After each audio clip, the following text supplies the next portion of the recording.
guys, welcome back to the channel. I guess today officially marks part 1 of the Land Cruiser turbo diesel swap. I'm about to pull the motor out of the Mercedes and get it prepped, and then the next video will be likely pulling the motor out of the Land Cruiser.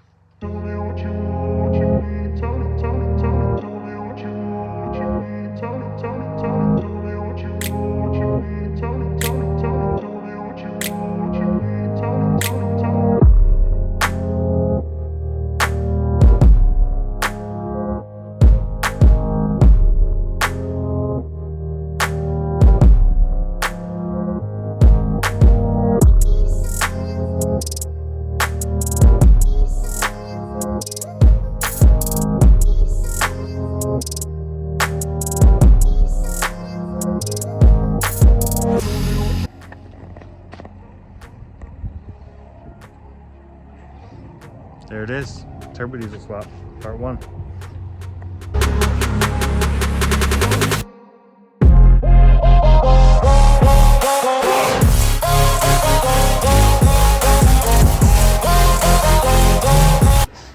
Just pulled off this intake manifold, and for anybody that works on cars, please don't RTV your intake gaskets unless you do it very conservatively.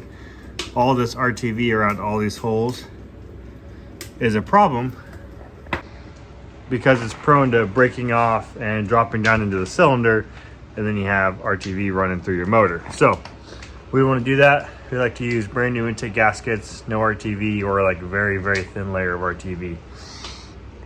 So I'm gonna keep stripping this motor down, and we're gonna try to put the new pump on it today.